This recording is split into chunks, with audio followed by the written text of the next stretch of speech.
صرف ایک دن، بس ایک دن کا عمل اور تمہاری زندگی بدل جائے گی۔ سوچو ذرا، ایک رات، صرف ایک رات کی تنہائی، اور اگلی صبح تمہیں وہ خبر ملے گی جو تمہارے دل کو سکون دے گی، جو تمہاری آنکھوں میں آنسو لا دے گی، جو تمہاری روح کی گہرائیوں تک ہلا دے گی۔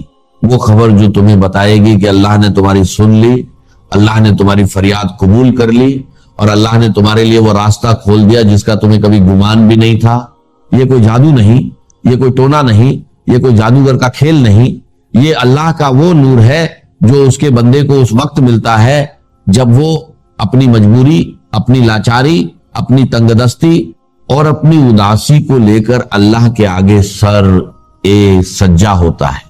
میں نے زندگی میں بہت سارے وظیفے دیکھے ہیں، بہت سارے عمل دیکھے ہیں، بہت سی دعائیں سنی ہیں، لیکن اتنا تیز، اتنا مؤثر اور اتنا آسان عمل میں نے اپنی آنکھوں سے نہیں دیکھا۔ اور اس عمل کی خوبی یہ ہے کہ یہ نہ کسی مالی پیشگی کا محتاج ہے، نہ کسی بڑے عالم کی اجازت کا، نہ کسی مخصوص جگہ کا، نہ کسی مہنگی چیز کا۔ بس ایک کھرا دل، بس ایک مجبور روح، بس ایک آنسو بھری آنکھ اور اللہ کی طرف رجوع۔ عشاء کی نماز کے بعد جب دنیا اپنی نیند میں ڈوبی ہوتی ہے، جب گھر کے سارے شور شرابے ختم ہو جاتے ہیں، جب چاند بھی اپنے حجاب میں چلا جاتا ہے، جب سناٹا ہر طرف پر چھا جاتا ہے، تب تم اپنے اللہ سے ملتے ہو۔ اس وقت تمہاری تنہائی تمہاری سب سے بڑی ساتھی بنتی ہے، اور تمہارا دل ایک معصوم سی دعا، ایک درد بھری فریاد اور ایک گہرا یقین کے ساتھ اللہ کے دربار میں پیش ہوتا ہے۔ اور یہ عمل کرنے کے بعد جو خوشخبری تمہیں صبح ملے گی وہ تمہیں یقین دلائے گی کہ اللہ نے تمہاری دعا سن لی اور وہ تمہیں کبھی تنہا نہیں چھوڑتا۔ یہ عمل ان سب کے لیے ہے جو شادی کی رکاوٹ میں پھنسے ہوئے ہیں، ان بیٹیوں کے لیے جو کنواری بیٹھی ہیں، جن کے پاس جہیز کا سامان نہیں، جن کے باپ کے ہاتھ خالی ہیں، جن کی ماں فکر میں رات کو جاگتی ہے اور دن میں بے چین رہتی ہے، ان بیٹیوں کے لیے جن کا رشتہ لوگ اس لیے ٹھکرا رہے ہیں کہ ان کے پاس دولت نہیں، زمین نہیں، گھر نہیں، کوئی کاروبار نہیں، ان بیٹیوں کے لیے جن کے گھر میں کوئی خاص آنے والا نہیں، کوئی رشتہ ڈھونڈنے والا نہیں، کوئی پیغام اے نکاح نہیں آ رہا، اور جو رشتہ آتا بھی ہے تو وہ کسی نہ کسی بہانے رک جاتا ہے، اور ان بیٹیوں کے لیے بھی جن کے رشتے آتے ہیں لیکن لوگ دیکھتے ہیں اور لوٹا جاتے ہیں جیسے وہ کچھ خاص نہیں، جیسے وہ پسند نہیں آتے، جیسے وہ کسی قابل نہیں۔ ان بیٹیوں کی ماؤں کے لیے جن کا دل روتا ہے رات بھر اور باپ کی آنکھیں نم رہتی ہیں صبح شام، اور وہ اپنی مجبوری پر پشیماں ہوتے ہیں۔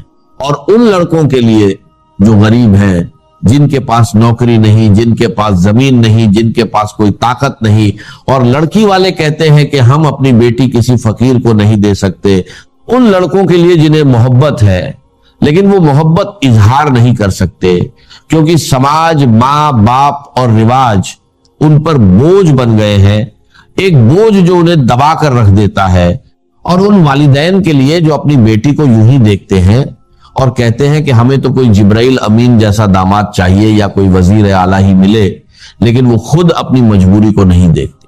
ان سب کے لیے جو شادی کے مسائل میں الجھے ہوئے ہیں، جو اپنی تکلیف کو چھپا کر مسکرا رہے ہیں، جو رات کو تکیے پر سر رکھ کر آنسو بہاتے ہیں، یہ وظیفہ ایک تیر ہے جو اللہ کی طرف سے آتا ہے اور ہر رکاوٹ کو چیرتا ہوا تمہارے دل تک پہنچتا ہے۔ اور یہ عمل صرف ایک دن کا ہے، ہاں صرف ایک دن۔